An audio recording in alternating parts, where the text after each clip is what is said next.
This is a Fox News Alert. I'm Brett Baer. The Obama foreign policy under fire. While President Obama fights off challenges from within his own party to have his decisions in one dangerous part of the world, he's moving military personnel potentially into harm's way in another. The U.S. military tonight is acknowledging boots on the ground in Somalia for the first time since the Black Hawk Down disaster in 1993. The U.S. African Command announced what it calls a military coordination cell. Fox News is told there are fewer than 5 people so far. They're advisors, not combat troops, but they are on the ground in Somalia. This as fighting has taken an ugly turn in Syria, not with U.S. troops. Gains made by U.S. forces, though, in Iraq are disappearing to al-Qaeda-linked fighters. The relationship with Afghanistan's shaky government is at a low point now, and the political version of a family feud is brewing between President Obama and some of his fellow Democrats over new sanctions on Iran. A majority of the Democratic-controlled Senate wants them. The president, who hopes to continue talking with Iran about its nuclear program, does not and has threatened a veto. Chief White House correspondent Ed Henry on the political battle about a real-life possible war. As Iran's supreme leader again described the United States as Satan, Democrats led by Senate Foreign Relations Chairman Bob Menendez are gaining new steam in their effort to pressure President Obama to accept tough new sanctions against Iran, which led a White House official to take the unusual step of going on the record in the Huffington Post to charge some fellow Democrats want war with Tehran. Can you say from the podium that Democrat Bob Menendez wants to go to war? Look, I think that Senator Menendez, Chairman Menendez, wants what we want, which is to prevent Iran from acquiring a nuclear weapon. He and many others in the Senate have been excellent partners. That's not what the White House said to Huffington Post, an official declaring, quote, if certain members of Congress want the United States to take military action, they should be upfront with the American public and say so. The administration is on defense because there are now 59 senators, including 16 Democrats, who have defied the president to support a bill to ready new sanctions if diplomatic talks fail. While the president believes the bill could blow up the talks, Menendez insisted again today he wants diplomacy to succeed, but the U.S. needs a plan B. Writing in the Washington Post, quote, the American public doesn't trust the Iranian regime, neither do I. Let us concentrate our efforts on achieving shared goals, a diplomatic resolution to Iran's pursuit of nuclear weapons, coupled with a diplomatic insurance policy should negotiations fail. The president may also need a plan B in Afghanistan. It's unlikely President Hamid Karzai will sign a long-term security agreement. And after it was revealed that former U.S. Defense Secretary Robert Gates' book claims Mr. Obama, quote, can't stand Karzai, the Afghan president has now authorized the release of 72 Taliban fighters from Bagram prison. We are in touch through our embassy in Kabul and others in Afghanistan on this matter. Republicans have hit the president for not having substantive talks with Karzai since last summer. I do think it's concerning that the president has not engaged personally more often on an issue of such magnitude. As for the last time the president spoke to General Joseph Dunford, the U.S. commander on the ground, I know we don't read out every conversation the president has with his military leaders. Ed, I think I've answered the question. Thank you. Now, pressure is building on the president because supporters of new sanctions against Iran are getting close to a veto-proof majority, in part because it's hard for the president to accuse lawmakers of wanting war when he himself is keeping the military option on the table. Brett? More on this with the panel. Ed Henry live on the North Lawn. Ed, thank you. Fierce clashes are being reported between Iraqi special forces and al-Qaeda-linked militants who have taken control of parts of Fallujah and Ramadi inside Iraq. It's the worst violence since U.S. troops left Iraq.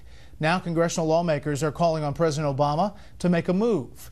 Here's Chief Intelligence Correspondent Catherine Herridge. Conditions on the ground in Anbar province are deteriorating, with al-Qaeda-affiliated forces consolidating gains in Fallujah and Ramadi, with a push east to Baghdad, where a suicide bomber attacked an army recruitment center Thursday, killing 23.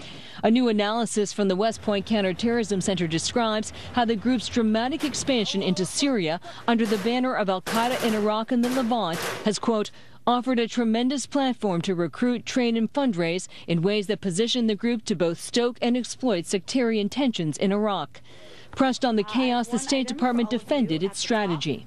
to argue that we are not actively engaged in diplomatic efforts around the world is completely inaccurate. Thursday, the Speaker of the House called out the president for failing to reach a status of forces agreement with the Iraqi government and his commander-in-chief handing off the work to others. The administration has chosen to spend much of its time and energy trying to explain why having terrorists holding key terrain in the Middle East is not the president's problem. Democrats don't dispute that hard-won American gains in the 2007 surge are being lost, but accuse Republicans of ignoring the facts. Blaming the administration for failures and decisions by the Iraqi government ignores not only history, it also leads to policy approaches that would not be in our interests or in the interests of the Iraqi people. The State Department also designated Ansar al-Sharia in Tunisia, blamed for this attack on the U.S. Embassy in 2012, and Ansar al-Sharia in Libya, blamed for the Benghazi assault 3 days earlier, as terrorist groups. The designation comes 15 months after Fox News first reported the al-Qaeda ties and the connection between both terrorist attacks. When questioned by a Fox producer about its own press release, the State Department spokeswoman tried to play down the designation's broader significance.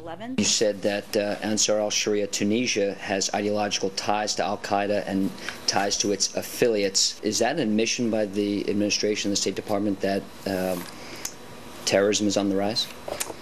I would refute that. And a short time ago, the UN Security Council condemned the violence in Iraq, as one analyst noted that an all-out offensive by the Iraqi government to retake Anbar could mean higher civilian casualties and further drive the moderates to side with al-Qaeda. The crisis is now testing the Obama administration's remaining leverage in the region, Brett. Catherine, thank you. Rebel-on-rebel fighting reportedly has left nearly 500 people dead in the past week in northern Syria. Activists say battles continue between al-Qaeda-linked militants and factions of moderate and ultra-conservative Islamists. Now to the U.S. economy and another setback for the president today. Employers added the fewest jobs in 3 years in December, and huge numbers of people are just giving up finding work. Here's White House correspondent Wendell Goller. The lowest unemployment rate of Barack Obama's presidency was attached to a disappointing job creation report. The 6.7% rate is the lowest since October 2008, but just 74,000 jobs were created in December, far below the 200,000 economists had predicted. The numbers intensified the fight over renewing long-term jobless benefits, which expired with the new year. There was a measure to extend benefits in the way that President Bush signed into law 5 times, and Republicans won't go along with it. On the Hill, House Speaker John Boehner said, quote, instead of making it easier to find a good-paying job, Washington has been more focused on making it less difficult to live without one. And Texas Republican Kevin Brady agrees. I just hope my colleagues on both sides of the aisle remember that the measure of Americans' compassion is not how long we provide unemployment benefits, but how soon we get people into good-paying jobs. Democrats and Republicans are divided over whether to extend the benefits and how to pay for them. 1.3 million people lost long-term unemployment benefits when the new year began. A post-Depression record number of Americans have been out of work for more than a year and wouldn't qualify for extended benefits anyway. It's the relatively small labor force participation rate that keeps the jobless rate from rising. More than 90 million people who don't work are not counted as part of the labor force, which is one reason Republicans say the focus should be on job creation. This latest report this morning reflects the lowest number of jobs added since January of 2011. That doesn't speak well about the track record of what's going on here. But despite the December hiccup and the long-term unemployed, administration officials feel the long-term job creation trend is good. December absolutely was below our expectations. November was revised up and was now 240,000, which was well above our expectations for that month. Meanwhile, AFL-CIO officials concede the fall in the jobless rate, quote, was driven mostly by people dropping out of the labor force, not by healthy job creation. But the deputy chief of staff went on to say it is more critical than ever for Congress to quit dawdling and pass an extension of unemployment insurance immediately. Late today, a spokesman said Senate Majority Leader Harry Reid is willing to consider what he called a limited number of Republican amendments to the extended uninsurance benefits bill that had been considered the holdup, and it may break the impasse. Brett? Wendell Goller at the White House briefing room. Wendell, thank you. Let's go inside the numbers now, learn more about what they mean. Melissa Francis is in New York. She's the host of Money with Melissa Francis, weekdays at 5 p.m. on the Fox Business Network. Good evening, Melissa. You know, the question I get so much is why did the unemployment rate drop so much, but only 74,000 jobs were added?